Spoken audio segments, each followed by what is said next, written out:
Bismillahirrahmanirrahim. Known as Ummi Abiha, meaning the mother to her father. She walks tall, chin up, with confidence and dignity, holding her father's finger like a mother would hold a child's. She accompanies her father to the bazaar, listens to his debates, and when necessary, defends her father against the elders of her tribe. She is Bibi Fatima, who, according to some sources, stood at the door and defended her husband and her home when the usurpers tried to attack it. When denied the inheritance from her father of Bage Faduk, Bibi Fatima was openly vocal. She addressed this wrong boldly in public, standing for her rights and questioning the validity of Hazrat Abu Bakr and Omar's false claims to deny her her rightful inheritance.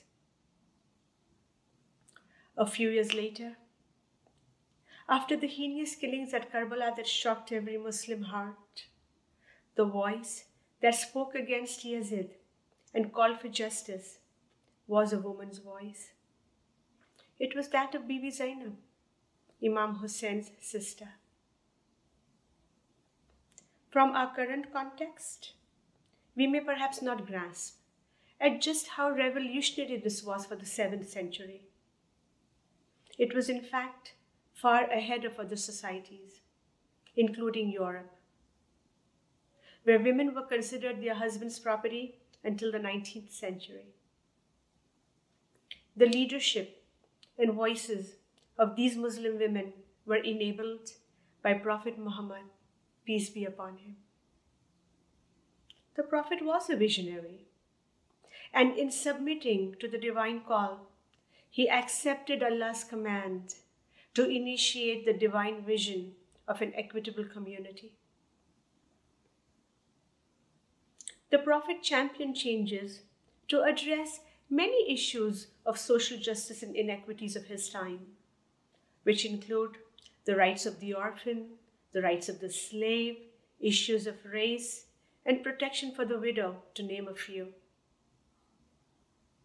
On the subject of gender equity, the Prophet instituted a woman's right to inherit, her right to divorce, her right to consent in marriage, her right to keep her dowry, and her right to keep whatever she earned as her own. Amidst a tribal culture that practiced female infanticide, Prophet Muhammad, peace be upon him, advocated for the life of a girl even before she was born. Chapter 33, Ayat 35 of the Holy Quran presents a strong testimony of the divine vision of gender equality. It calls upon men and women, and I quote, "Indeed, the Muslim men and the Muslim women, the believing men and the believing women, the obedient men and the obedient women, the truthful men and the truthful women, the patient men and the patient women, the humble men and the humble women, the charitable men and the charitable women, the fasting men and the fasting women, and the men who remember Allah often, and the women who do so. For them, Allah has prepared forgiveness and a great reward." Unquote. Empowering women, making a stand for her right and her dignity, has been a constant feature of Imamat from the time of the Prophet. Imam Hassan al-Zikri as-Salam is quoted to have said, "I appeal to you not to plunge people into whimsical matters, denying women human values. From now on, do not hide and cover your women. Educate them. Do not pressurize them. And do not marry except one wife. the same as I have only one. When our 46th Imam, Maulana Hassan Ali Shah, arrived in India, he was appalled to find that the customary Hindu law prohibited inheritance to women. The Imam instituted changes, enabling our women the right to inherit. Our 48th Imam, Maulana Sultan Muhammad Shah, was a vocal and a passionate and powerful champion in promoting gender equity. In an essay entitled Aga Khan III, A Study in Humanism, author K.K. Aziz writes, Aga Khan III refused to identify mankind with man alone. His innermost feelings were moved by the need for the progress and improvement of females in society. He called women the guardians of the life of the race. Again and again, he stressed the commanding importance of educating girls. Aga Khan III went to the extent of declaring, personally, if I had 2 children, and one was a boy and the other was a girl, and if I could afford to educate only one, I would have no hesitation in giving the higher education to the girl. Maulana Hazar Imam's vision, put into action by the Acadian agencies, has countless success stories of empowering women and enabling dignity for her, her family, and for generations to come. When Maulana Hazar Imam began the Aga Khan Rural Support Program in 1982, the first project was to help the Jamaat in northern Pakistan. In this patriarchal society, one would expect the program to focus on men, but it was not so. AKRSP's strategy was to empower women. However, local constraints prevented the team from talking to the women. So the first couple of years was spent in convincing men to create village organizations to discuss local issues, which gradually started including women.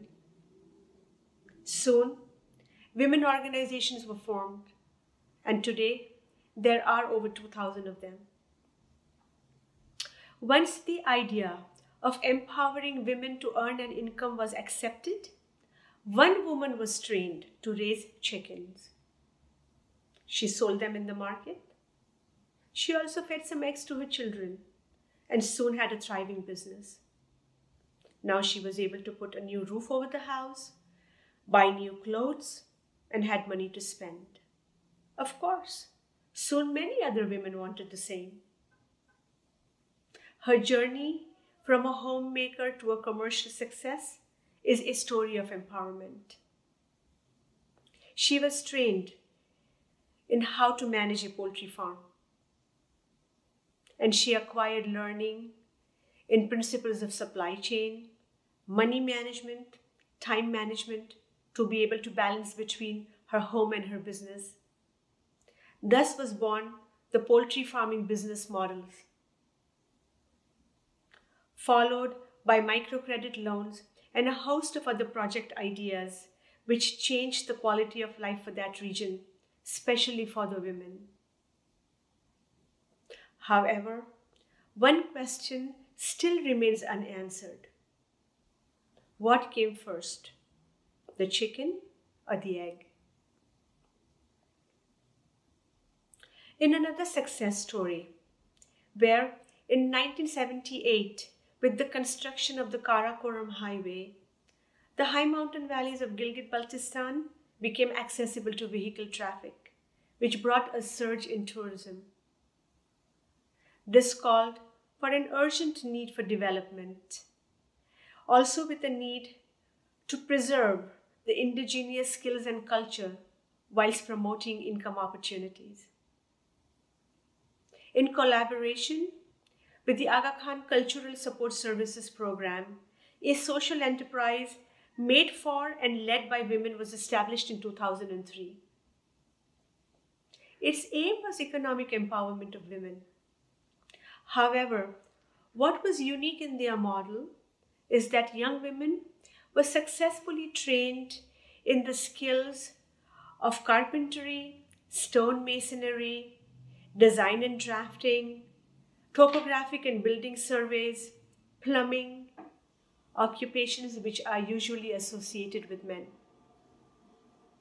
Not only did this allow for higher income opportunities, but it also changed attitudes about what women are able to do.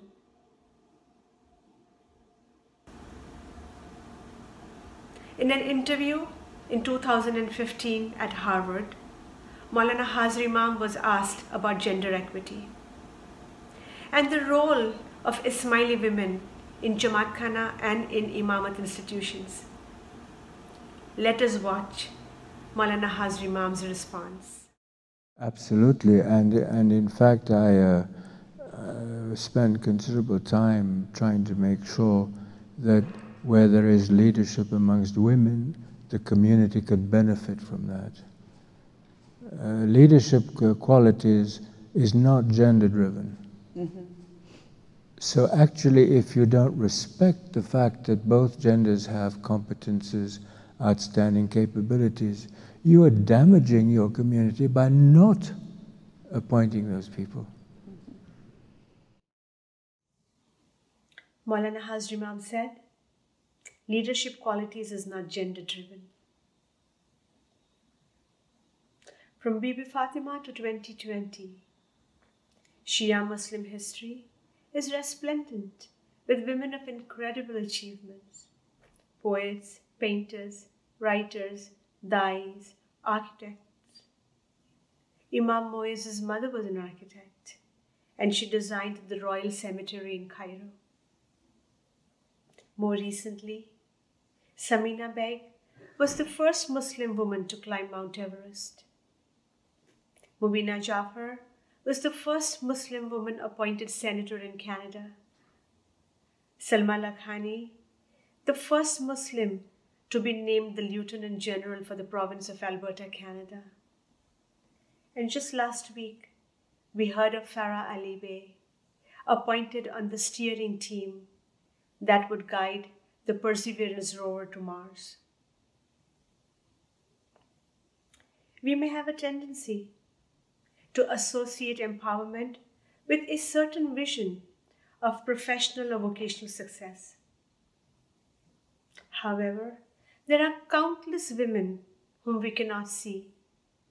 Women who rely on their own accomplishments and relate these to their cultural settings.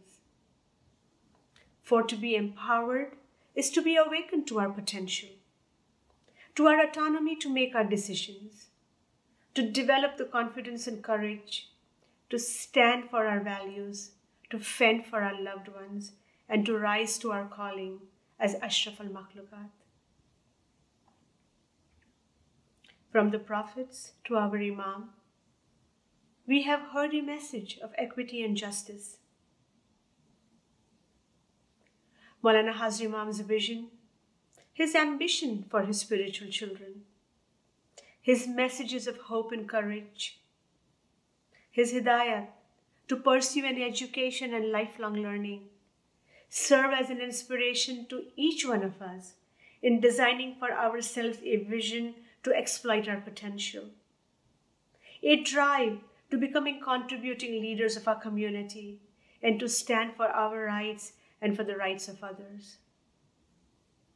More particularly, the consistent championing by the Imam for the rights of women and their autonomy from education to the veil, and in appointing women to leadership positions, has encouraged and empowered women and has allowed us to make a meaningful contribution to the Jamaat and to the society at large.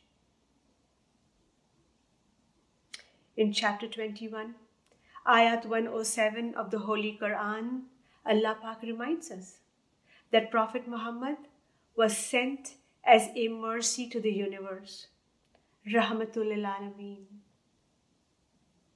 For us, this Rahmah is Hazar and Mawjood.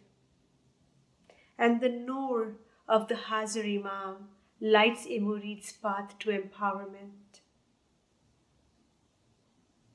As we reflect on our collective progress over the centuries, let us offer shukrana for this blessing in our lives.